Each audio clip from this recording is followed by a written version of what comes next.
चलिए, बैच शुरुआत करने से पहले हम कुछ बिंदुओं पर चर्चा कर लें जिससे आप संबंधित हमेशा सवाल पूछते रहते हैं, जिस पर आपको ढेर सारा डाउट रहता है। उसमें पहला प्रश्न आपका आता है कि सर हमने बीएससी में 3rd ईयर तक मैथ पढ़ा है और फिजिक्स या केमिस्ट्री केवल 2nd ईयर तक, कोई एक 2nd ईयर तक पढ़ा है। 3rd ईयर में या तो आपका मैथ फिजिक्स रहा है या मैथ और केमिस्ट्री रहा है, तो आप भर सकते हैं कि नहीं। तो ध्यान देंगे, बीएससी में यदि आप फर्स्ट ईयर में यदि आपने फिजिक्स पढ़ा है, केमिस्ट्री पढ़ा है और मैथ पढ़ा है। दूसरा, 2nd ईयर में यदि आपने फिजिक्स पढ़ा है, केमिस्ट्री पढ़ा है और मैथ पढ़ा है। और 3rd ईयर में यदि आप फिजिक्स या केमिस्ट्री और मैथ लिया है, मैथ के साथ यदि आपने फिजिक्स लिया है या केमिस्ट्री कोई एक पढ़ा है, या तो इसको या इसको, तो आप जो है एलटी ग्रेड के लिए एलिजिबल हैं, ठीक ना। यदि आपका 3rd ईयर में मैथ और केमिस्ट्री है या फिर मैथ और फिजिक्स है, तो आप एलिजिबल हैं, आप एलटी ग्रेड विज्ञान के लिए आप फॉर्म भर सकते हैं। ध्यान देंगे, अभी एक बच्चे ने फोन किया था हमको कि सर हम बीएससी 3rd ईयर में जो है, बीएससी 3rd ईयर में मेरा मैथ है और फिजिक्स है, हमने केमिस्ट्री केवल 2nd ईयर तक पढ़ा है। तो यदि आप 2nd ईयर तक केमिस्ट्री पढ़े हैं तो आप एलिजिबल हैं। फिर उसने कहा कि सर एक बच्चा मेरा परिचित है, वो कह रहा था कि उसका 3rd ईयर में मैथ और फिजिक्स था, लेकिन डॉक्यूमेंट वेरिफिकेशन में पिछली भर्ती परीक्षा में उसको बाहर कर दिया गया था। और कई यूट्यूब चैनलों पर पता नहीं कहां से ज्ञान लेके लोग आते हैं, समझ में नहीं आता, इतनी गलत, इतनी भ्रामक जानकारी यूट्यूब पे परोस देते हैं। यूट्यूब चैनलों पे भी कई है कि जिनका 3rd ईयर तक फिजिक्स केमिस्ट्री नहीं है, यानी 3rd ईयर में यदि आप फिजिक्स केमिस्ट्री नहीं लिए हैं तो नहीं भर पाएंगे, ऐसी गलत सूचना लोग दे रहे हैं। तो हमने जो बच्चे पिछले साल अपनी कोचिंग से सिलेक्ट हुए थे, उसमें से 2 बच्चे ऐसे थे, एक केसरवानी जी हड़िया के थे, एक धर्मेंद्र तिवारी जो कि चित्रकूट में ज्वाइन किए हैं। दोनों लोग विज्ञान में ज्वाइन किए हैं, वैसे ज्वाइन तो बहुत बच्चे किए हैं, लेकिन 2 ऐसे थे जिनका 3rd ईयर में एक का मैथ फिजिक्स था और एक का मैथ और केमिस्ट्री था। मैंने धर्मेंद्र तिवारी से बात किया कि क्या आपका 3rd ईयर में मैथ और फिजिक्स था? वो कहे हाँ सर। तो हमने कहा आप डॉक्यूमेंट वेरिफिकेशन में गए तो क्या हुआ? कहे सर कुछ नहीं हुआ, हमारा वेरिफिकेशन हुआ, हमने ज्वाइन किया और पढ़ा रहे हैं 5 साल से चित्रकूट में। वो एलटी ग्रेड विज्ञान में ज्वाइन किए हैं और आपकी कोचिंग के छात्र थे सभी लोग जितने क्वालिफाई किए हैं। तो हमने पूछा कि ऐसा ऐसा कुछ बच्चे कर रहे हैं? कहे नहीं ऐसा कुछ नहीं है, हमारा तो मैथ फिजिक्स था, कुछ बच्चों का केसरवानी जी का मैथ केमिस्ट्री था। इस तरह के कई बच्चे हैं जो मैथ के साथ या तो फिजिक्स या केमिस्ट्री लिए हैं और वो ज्वाइन किए हैं, पढ़ा रहे हैं, और हम भी पढ़ा रहे हैं, धर्मेंद्र तिवारी स्वयं पढ़ा रहे हैं। तो मैंने उनकी जो बात हुई थी फोन से, हमने उसकी रिकॉर्डिंग ग्रुप में डाल दिया है, आप सारे लोग सुन लीजिएगा और जितने परिचित हैं सबको बता दीजिएगा, कहीं से भ्रम में नहीं रहेंगे कि जो है आपको 3rd ईयर में फिजिक्स केमिस्ट्री होना चाहिए, ऐसा कहीं नहीं है। आप 3rd ईयर तक मैथ पढ़े हैं और उसके बाद मैथ के साथ या तो फिजिक्स या केमिस्ट्री लिए हैं, लेकिन 2nd ईयर तक मैथ फिजिक्स केमिस्ट्री तीनों अगर है, 2nd ईयर तक पीसीएम आपका है, तो 3rd ईयर में आप मैथ के साथ फिजिक्स हो या मैथ के साथ केमिस्ट्री हो, आप एलटी ग्रेड विज्ञान का फॉर्म भर सकते हैं। पहला डाउट क्लियर कर लीजिए। दूसरा जो है सिलेबस को लेके, कुछ बच्चे कह रहे हैं कि सर सिलेबस बदल गया है। अभी भी आज भी एक आध बच्चे मैसेज किए सर सिलेबस बदल गया है, यानी सिलेबस जो आप दिए हैं ये सिलेबस गलत है। तो ये ध्यान देंगे, हमने जो सिलेबस दिया है ये एग्जैक्ट वही सिलेबस है, सिलेबस कहीं से कुछ बदला नहीं है। और कहां से लोग सिलेबस लाते हैं हमारे समझ में नहीं आता, लेकिन कुछ बच्चों ने कहा कि सर सिलेबस ये कहां से आया है। तो ध्यान देंगे, ये सिलेबस आयोग द्वारा निर्धारित किया गया सिलेबस है। इस सिलेबस का जब मॉडरेशन हो रहा था तो संयोग से उस कमेटी में मैं भी मेंबर था, उस मॉडरेशन कमेटी का। इसमें 2 एलटी ग्रेड के टीचर थे, 2 लेक्चरर थे, प्लस कमीशन के लोग थे, यूपीपीएससी के, उत्तर प्रदेश लोक सेवा के लोग थे। तो ये इनकी कमेटी थी। इस कमेटी में मैं भी एक लेक्चरर में मैं भी एक था। एक फिजिक्स का लेक्चरर, एक केमिस्ट्री का लेक्चरर और 2 LT ग्रेड के टीचर और कमीशन के लोग। इस सिलेबस का मॉडरेशन किया गया है और इसका निर्धारण किया गया है।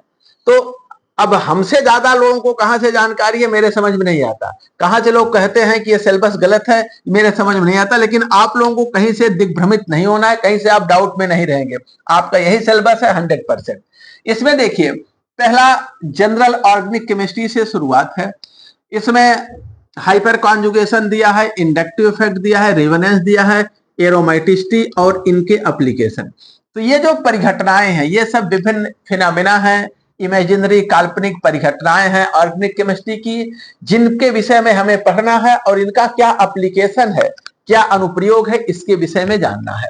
उसके बाद इलेक्ट्रोफाइल क्या है, न्यूक्लियोफाइल क्या है, रिएक्शन इंटरमीडिएट क्या है। रिएक्शन इंटरमीडिएट में कार्बिन है, कार्बोनाइन है, फ्री रेडिकल है, और कार्बोकेटान, कार्बोनाइन, फ्री रेडिकल, कार्बिन और बेंजाइन। इतने आपको ये पहले चैप्टर में है। दूसरे चैप्टर में रिएक्शन मैकेनिज्म है, जिसमें SN1 है, SN2 है, E1 है, E2 है। उसके बाद इलेक्ट्रोफिलिक एडिशन है एल्कीन एल्काइन पर, फ्री रेडिकल एडिशन है एल्कीन पर, न्यूक्लियोफिलिक एडिशन कार्बोनिल कंपाउंड पर है, इलेक्ट्रोफिलिक एरोमेटिक सब्स्टिट्यूशन है, ortho para Meta directing group activating deactivating, जो कि हम एरोमेटिक इलेक्ट्रोफिलिक सब्स्टिट्यूशन रिएक्शन में देखते हैं। इसके बाद आपका मैकेनिज्म ऑफ नेम रिएक्शन, इसमें एल्डोल कंडेंसेशन है, पर्किन रिएक्शन है, कैनिजारो रिएक्शन है, benzoin condensation, Wittig reaction, Reimer Tiemann है, हॉफमैन ब्रोमाइड रिएक्शन है, नोवेना जेल है, माइकल एडिशन है। इतने रिएक्शन नेम रिएक्शन है, इनकी डिटेल हमें स्टडी करनी है।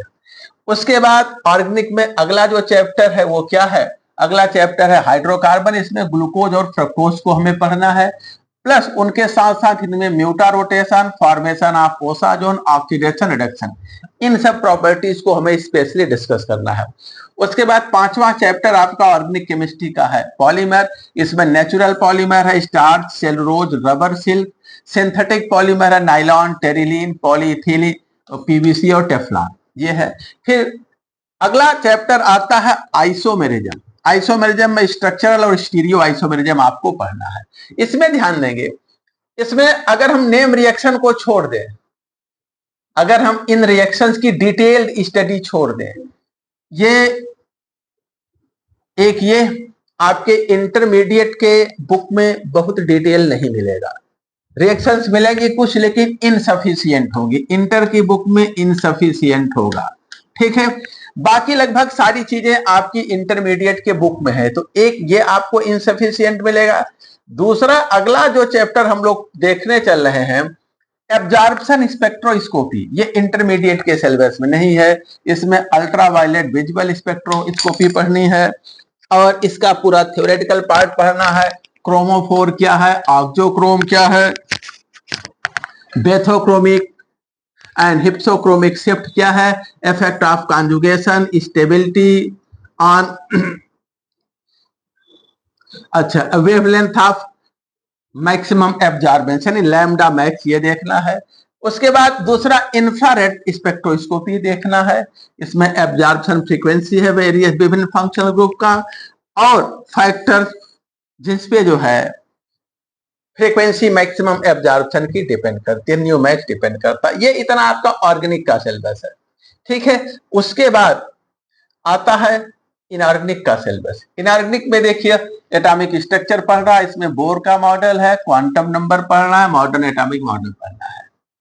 उसके बाद पीरियोडिक टेबल है, एटॉमिक और आयनिक रेडियस है, ionization potential, electron affinity, electronegativity, lattice energy है, हाइड्रेशन एनर्जी है, और इनका रिलेशन है, ठीक है, सॉल्बिलिटी और आयनिक कंपाउंड की सॉल्बिलिटी पर हाइड्रेशन एनर्जी का क्या इफेक्ट है, ये देखना है। केमिकल बॉन्डिंग में ionic bond, covalent bond, coordinate bond, hydrogen bond, shape of molecule, इतना देखना है। उसके बाद यहां से आ जाता है इनऑर्गेनिक केमिस्ट्री का अगला कोऑर्डिनेशन केमिस्ट्री।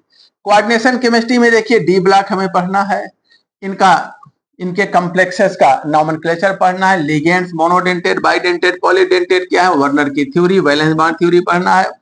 एमओटी नहीं दिया, मॉलिक्यूलर ऑर्बिटल थ्योरी इन्होंने नहीं दिया है, लेकिन फिर भी हम लोग थोड़ा सा डिस्कशन कर लेंगे।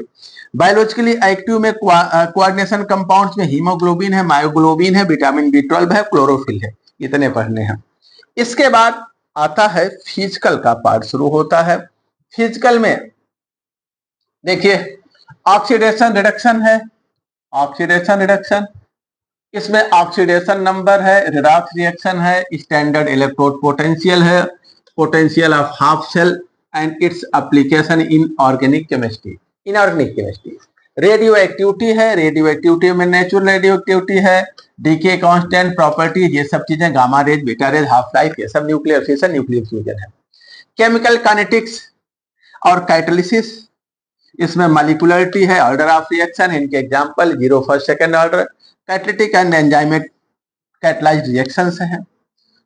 नेक्स्ट 15वां चैप्टर है thermodynamics.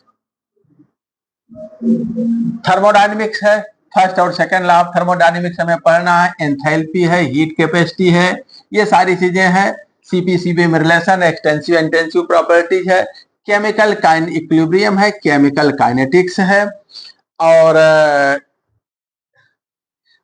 Ionic equilibrium last chapter. इसमें कुल 17 चैप्टर आपको जो है पढ़ने हैं, इनऑर्गेनिक, ऑर्गेनिक, फिजिकल सब मिला करके। लेकिन यहां पर एक बात ध्यान रखना है, चैप्टर इसमें कुछ तो ऐसे हैं जो इंटरमीडिएट के बाहर के हैं, और दूसरा जो चैप्टर इंटरमीडिएट लेवल में है भी, उनमें जो कंटेंट है, अंदर का जो टॉपिक है, उसकी डेप्थ जो है वो इंटरमीडिएट से ऊपर की हो जाती है। यानी हमें उससे, यानी हम कहें कि ग्रेजुएशन लेवल की डेप्थ के साथ हमें इन टॉपिक्स को पढ़ना है, पहला चीज। दूसरा, हमारा जो अब का एग्जाम है, अगला जो नेक्स्ट, ये जो हम लोग एग्जाम देने जा रहे हैं, उसमें प्री और मेंस दो चीजें हैं। इस एग्जाम में प्री और मेंस दो हैं, और इसमें प्री और मेंस दो एग्जाम आपको देना है, प्री और मेंस, ठीक है। इसके पहले हम लोगों को पता है कि प्री में 150 सवाल है, जिसमें से आपके सब्जेक्ट से 130 सवाल होंगे और जीएस से 20 सवाल होंगे, ठीक है। सॉरी 120 इसमें और 30 इसमें। सब्जेक्ट में 120 सवाल है, सब्जेक्ट में 120 सवाल है, और जीएस में जो है 30 सवाल है। कुल आपके 150 सवाल है। सब्जेक्ट 120 है और जनरल स्टडी से 30 सवाल आते हैं। लेकिन मेंस का जो पेपर है उसमें केवल फिजिक्स और केमिस्ट्री है, यानी आपका सब्जेक्ट है, जीएस के सवाल नहीं है। इसमें दो पार्ट में क्वेश्चन है, 10-10 सवाल के।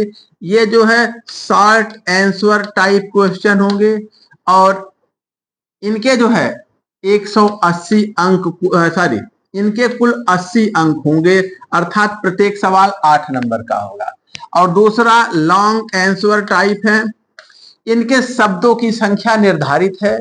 आपका जो अभी नोटिफिकेशन आया है, डिटेल जो है विज्ञापन आया है, उसमें इन्होंने सब संख्या निर्धारित किया है। आपको जो कॉपी मिलेगी उसमें भी प्रश्न के बाद स्पेस रहेगा, सब संख्या निर्धारित रहेगी।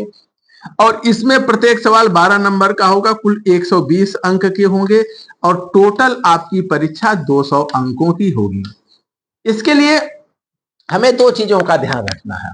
एक तो कमीशन का ये नियम है कि यदि आप मुख्य परीक्षा दे रहे हैं, लिखित परीक्षा, व्याख्यात्मक प्रश्न परीक्षा आप दे रहे हैं, तो या तो आप हिंदी में देंगे या तो अंग्रेजी में।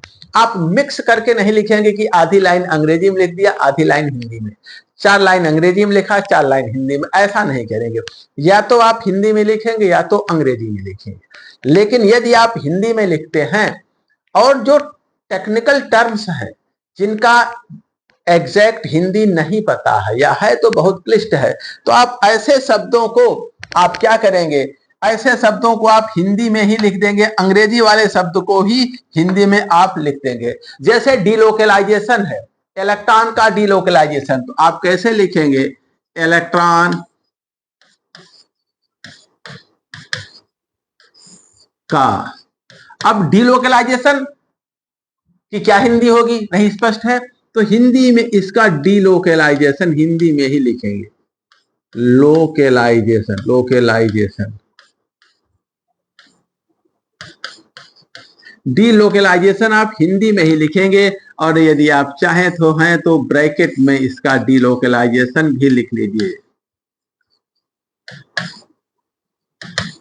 लेकिन आप जो है केवल इसको नहीं लिखेंगे, इसको लिखेंगे यदि आपको लगता है कि शायद हमने सही लिखा, यानी कुछ गड़बड़ लिखा या कोई अंग्रेजी का शब्द है और उसका हिंदी में आप लिखते हैं, हिंदी मीनिंग क्लियर नहीं है, तो आप अंग्रेजी में उसका उस टर्म को लिख देंगे।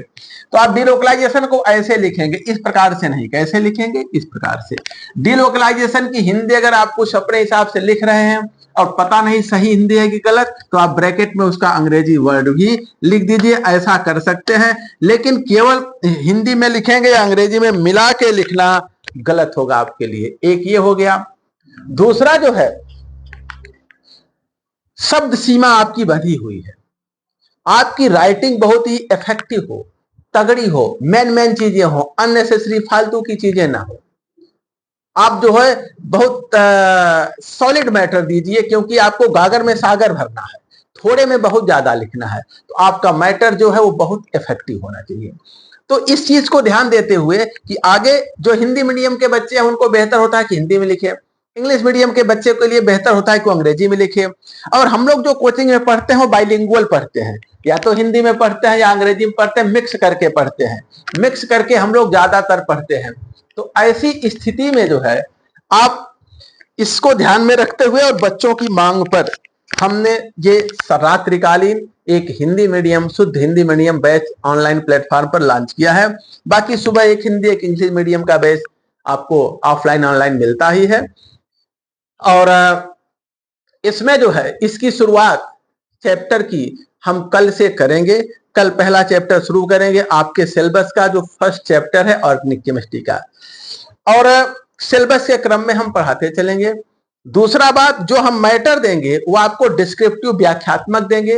वो मैटर आपका मेंस एग्जाम में भी वही काम करेगा एज सच, और प्री के लिए भी उसमें सफिशिएंट, प्री के लिए सफिशिएंट पॉइंट होंगे, और मेंस के लिए भी पर्याप्त मैटर उसमें होगा और तगड़ा मैटर होगा, कहीं से आपको कोई कमी नहीं रहेगी। हाँ, जब हम प्री पास कर लेंगे मेंस के लिए मैटर आपको थ्योरी रहेगा ही, और आपको केवल क्वेश्चन विभिन्न प्रकार के और उस पे आंसर सुटेबल लिखने की प्रैक्टिस ही करना रहेगा। प्री पास करने के बाद इफेक्टिव राइटिंग की प्रैक्टिस करना रहेगा, प्रश्न उत्तर याद करना रहेगा, इफेक्टिव राइटिंग। नोट्स आपके पास पर्याप्त रहेगा, जो प्री वाला है यही मेंस में काम करेगा, अलग से आपको मेंस के लिए मैटर पढ़ने की जरूरत नहीं है। दूसरा, बुक्स की बात आती है, बुक्स की आप कहां से लें, तो ध्यान देंगे थ्योरी जो हम पढ़ाएंगे ये पर्याप्त से भी पर्याप्त है। किसी भी एक बुक में, दो बुक में आपको उतने मैटर और उतने कंसंट्रेटेड नहीं मिलेंगे जो हम देंगे। तो आपको कहीं से किसी भी प्रकार से किसी भी प्रकार की बुक पढ़ने की जरूरत नहीं है। लेकिन आप अगर पहले हमारा नोट्स तैयार करेंगे, नोट्स 60% जो हम नोट्स देंगे इसको आप 100% तैयार करने के बाद यदि आपके पास टाइम मिलता है तो आप क्वेश्चन पेपर कहीं से मिले सॉल्व कर लीजिए। हम जो प्रैक्टिस शीट देंगे उसके अलावा कोई बुक आपके पास है 11th-12th की, बीएससी की, आप उसको पढ़ सकते हैं, ठीक है। लेकिन मेरा नोट्स अगर 100% तैयार कर लिए तभी आप इन पे जाइएगा, इसको तो करते रहिएगा, इस पे आप तभी जाइएगा। हम जो क्वेश्चन पेपर देंगे, हमारा नोट्स और क्वेश्चन पेपर, इसको पढ़ने के बाद यदि आपके पास समय मिलता है तो आप चाहे जहां से दुनिया की चीजें अपने परीक्षा विषय से संबंधित पढ़ लीजिएगा, अदरवाइज आपको कहीं पढ़ने की जरूरत नहीं है, जो हम देंगे वो पर्याप्त होगा। समझ रहे हैं? दूसरा, कभी कभी बच्चों को लगता है कि यार हम जो क्वेश्चन पूछा गया वही अपने नोट्स में लिखा दिए ताकि ये लगे कि जो है हम जो पढ़ा रहे हैं वही आता है। ऐसा नहीं है भाई, कोचिंग तो हमारी पिछले 20 सालों से चल रही है टीजीटी पीजीटी के लिए। एलटी की परीक्षा अभी तक एक बार हुई है। जो पिछले 15 साल 16 साल पहले बच्चे पढ़े हैं, आप उनका भी नोट्स, कहीं से पहले तो वीडियो नहीं बनता था, लेकिन उनका भी नोट्स लेके देखेंगे तो जितना आपके पिछले 2018 के एलटी के एग्जाम में पूछा गया है उसमें अगर 60 सवाल केमिस्ट्री का है, 60 सवाल केमिस्ट्री का है, तो हमें लगता है 55 से लेके 58 तक आपके उसी नोट्स में मिलेंगे। बाहर से कहीं कोई सवाल नहीं है। 2 सवाल, 4 सवाल, 5 सवाल इधर उधर हो सकते हैं, उसकी कोई गारंटी नहीं है। ठीक है, इसलिए नहीं कि जो हम पढ़ाते हैं वही पूछा जाता है, इसलिए नहीं कि हमसे पूछ के पेपर बनता है, ऐसा कुछ नहीं है। इसलिए कि हम जो मटेरियल देते हैं उसका दायरा इतना बढ़ा देते हैं कि आपका जो एग्जाम है उस दायरे को क्रॉस नहीं करता, उसके अंदर ही क्वेश्चन पूछे जाते हैं। अगर हम इतना पढ़ाते और प्रश्न यहां तक आता तो मामला फंसता। प्रश्न आपका यहां तक आता है, हम इतना पढ़ाते हैं, क्वेश्चन का दायरा यहां तक है, मैटर हम आपको यहां तक देते हैं, इसलिए मैटर के अंदर ही क्वेश्चन रहते हैं। दूसरा, जब एलटी का विज्ञापन कुछ दिन पहले ही आने को था, 1-2 साल पहले की, 2 साल पहले से मई में आ जाएगा, जून में आ जाएगा, तभी से प्री और मेंस की चर्चा जोरों पे थी और अंदर से कमीशन से भी ये पता चल गया था कि प्री मेंस 2 कराएगा कमीशन। 2 साल से विज्ञापन आने वाला था, आजकल टला था। लेकिन जो है हम उसको ध्यान रखते हुए अपने मैटर को हमने डिटेल बढ़ाना शुरू कर दिया था।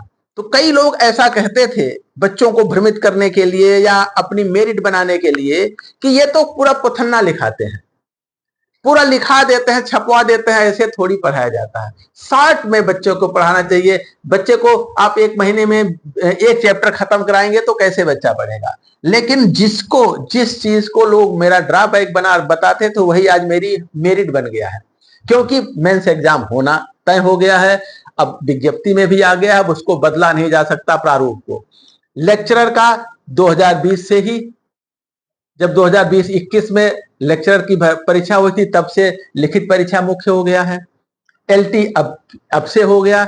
आगे माध्यमिक से जो आपका शिक्षा सेवा चयन आयोग है वहां से अगला टीजीटी और पीजीटी का जो विज्ञापन आएगा उसमें भी संभावना 90% की है कि प्री और मेंस एग्जाम होगा ही। तो हमारा आप लोगों से एक निवेदन और है कि जो बच्चे हमारे पुराने पढ़े हैं, जिनके पास मेरा पूरा मैटर है डिटेल डिस्क्रिप्टिव, वो किसी को अपना नोट्स शेयर नहीं करेंगे, अपने लिए पढ़ेंगे, किसी को देंगे तो अपना नुकसान करेंगे। इस समय मेरे पास बहुत ऐसे फोन आते हैं कि नोट्स चाहिए हमें, किसी बच्चे का लेके कॉपी करा दीजिए। हम कहते हैं भैया बच्चा 30,000 फीस दिया है और साल 2 साल 4 साल से इलाहाबाद में रह रहा है, पढ़ रहा है, पढ़ के नोट तैयार किया है, वो आपको फ्री में देने को तैयार नहीं है। बच्चे मना कर देते हैं, नहीं देते हैं। अरे आप मांगेंगे तो दे देंगे, हमको भी नहीं देते। क्या हम उनको फ्री में पढ़ाए हैं? क्या हम उनसे पैसा लेके पढ़ाए हैं? तो हमको फ्री में काहे नोट देंगे? वो अपना नोट्स नहीं देना चाहते हैं। इस तरह के बहुत आपके पास सामने आएंगे, आप किसी को अपना नोट्स शेयर नहीं करेंगे, देंगे नहीं। और इसी के साथ हम आज इसी पे रोकते हैं। कल से हमारा 3 दिन का ट्रायल रहेगा, ध्यान देंगे। 3 दिन का ट्रायल क्लास कल से हम जो है 3 डेज ट्रायल क्लास ये रहेगा एलटी ग्रेड केमिस्ट्री का, और हिंदी मीडियम में ये रहेगा, ध्यान देंगे, हिंदी मीडियम में रहेगा। और 3 दिन के बाद क्लास हमारा एलटी ग्रेड केमिस्ट्री का एक बैच अनाउंस हो रहा है आज ऐप पर। ऐप आप कौन सा देखेंगे? ऐप जो नहीं जान रहे हैं ध्यान देंगे, ऐप तो सब लोगों ने डाउनलोड किया है प्ले स्टोर से। JRS एकेडमी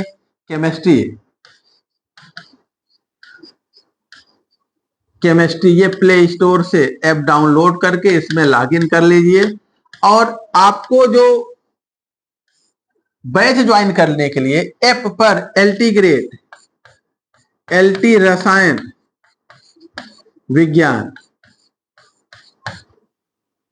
का बैच आपको एक आएगा, वहां पर स्टोर पर देखेंगे, हिंदी मीडियम का ये बैच रहेगा।